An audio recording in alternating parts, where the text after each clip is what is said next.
అనుకుంటున్నారు. మధ్యలో వీళ్ళు నేను అంటాడు ఈయన కూడా విన్నాడు. మేమిద్దరం పోతా ఉన్నప్పుడు ఈయన ఎప్పుడు ప్రజల్లోనే ఉండాలనుకుంటాడు ఆయన అంటాడు.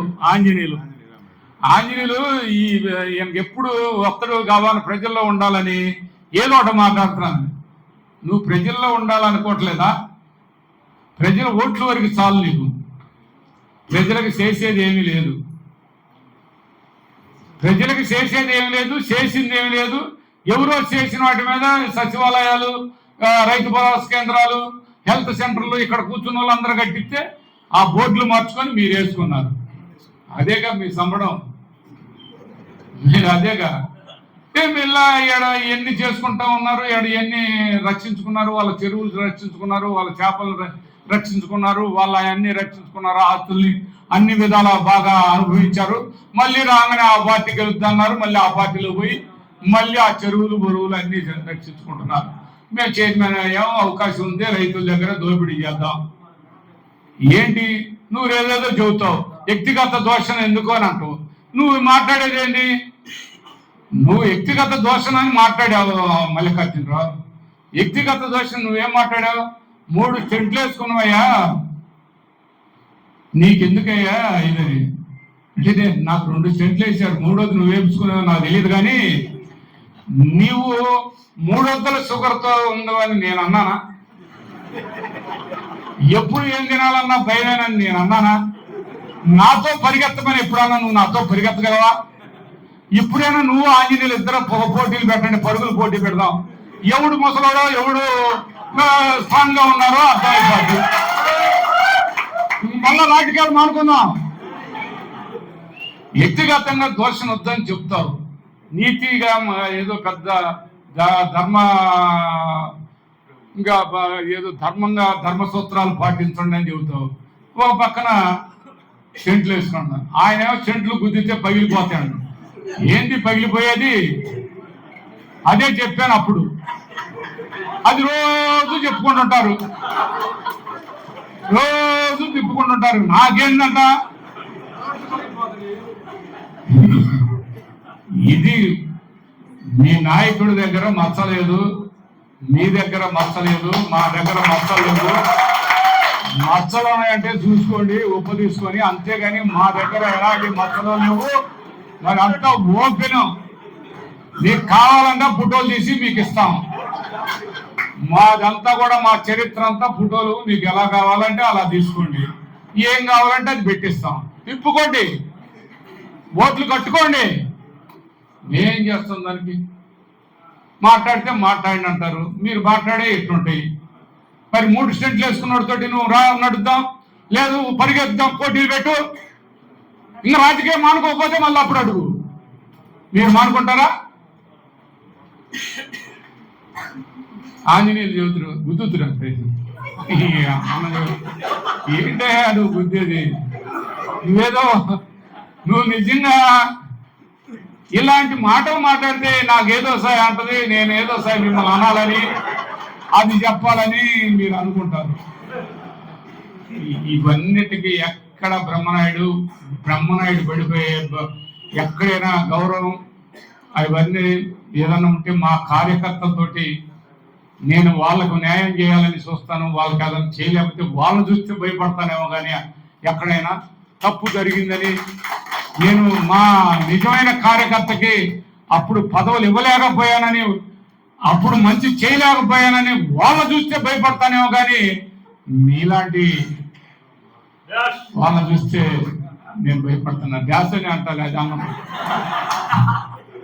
ఇప్పుడు ఇవన్నీ కూడా మనం అందరం అదే ఉత్సాహంతో, అదే ఉత్తేజంతో ముందుకి సాగుదాం. కంపల్సరిగా రానున్న రోజుల్లో మిమ్మల్ని మంచి పొజిషన్లో చూడాలన్నదే నా కోరిక. నాదేముందండి, నాకంటే మీరు కావాలి. నేను ఇది ఫైనల్ మీకు మంచి జరిగేదానికి, మీకు మీ రుణం తీర్చుకునేదానికి ఈ అవకాశం నాకు ఇవ్వండి. ఈ రుణం తీర్చుకుంటానని మరొకసారి వచ్చిన మన ఈ ప్రెసిడెంట్లు అందరికీ నమస్కారం. నిన్న రిపబ్లిక్ డే సందర్భంగా ఈ రాష్ట్రంలో ఉన్నటువంటి అన్ని పక్షాల వారు కూడా ఆ కార్యక్రమాన్ని ఘనంగా నిర్వహించుకోవడం జరిగింది. ఈ సందర్భంగా అనుకున్న మాజీ శాసనసభ్యులు బ్రహ్మనాయుడు గారు ఆ రిపబ్లిక్ డే కార్యక్రమాన్ని నిర్వహిస్తూ వారి కార్యకర్తల దగ్గర కూడా కూర్చొని మాట్లాడటం జరుగుతూ ఉంది. ఆ సందర్భంగా వారు మాట్లాడింది వాళ్ళ పార్టీ గురించో లేదా ప్రభుత్వంలో ఉన్నటువంటి ఏదన్నా వైఫల్యాల గురించో మాట్లాడితే అర్థవంతంగా ఉండేది. అంతే తప్ప అసలు విషయాన్ని పక్కకు పంపించి ఎంతసేపు ఉన్న ఆత్మస్తుతి పరనింద అంటే అర్థం తెలుసు కదా, తన్ను బూరుకోవటం, ఇతరులను నిందించడం. ఈ నిందించే క్రమంలో నాతో సహా ప్రభుత్వ చీఫ్ జీవి ఆంజనేయులు గారిని, ఆఖరికి గౌరవ ముఖ్యమంత్రి వర్యులు చంద్రబాబు నాయుడు గారిని వారి వ్యాపారాల గురించి కూడా ఆయన నిందించడం జరిగింది. ఈ సందర్భంగా నేను నియోజకవర్గ ప్రజలకు గాని జిల్లా ప్రజలకు గాని మనవి చేసేది ఏంటంటే, అయ్యా బ్రహ్మనాయుడు గారు, నీ వయసు 70 సంవత్సరాలు నువ్వే చెబుతున్నావు, 2 సార్లు స్టంట్ వేయించుకున్నావు. మేము కూడా అదే చెప్పినాం, అయ్యా 2 సార్లు స్టంట్ వేయించుకున్నావు, నువ్వు ఆవేశపడగాకు, ఆవేశపడితే ఇబ్బంది పడతావని చెప్పినావు. దానికి ఆయన ద్వందార్థాలు తీస్తూ రకరకాలుగా మాట్లాడటం జరిగింది. ఏదో పరుగు పందెం అంటున్నాడు. సరే, పరుగు పందానికి మేము సిద్ధమే కానయ్యా, నీకంటే 10 సంవత్సరాలు చిన్నవాళ్ళం, కానీ 2 సార్లు స్టంట్ వేయించుకున్నాం. మేము పరుగు పందెం పెట్టినప్పుడు అక్కడ ఏదైనా పొరపాటు జరిగింది అనుకో, ఆ పొరపాటును కూడా తీసుకొచ్చి మామేనైతాను. 2 సార్లు స్టంట్ వేయించుకున్నటువంటి హార్ట్ పేషెంట్ కే కదా స్టంట్ వేయించుకునేది, ఇది అందరికీ తెలుసు కదా. ఇప్పుడు ఆయన పరుగు పందెం రండి అని తొలగ కొడతా ఉన్నాడు. ఆయనతో మేము ఆడబరిగెట్టాం.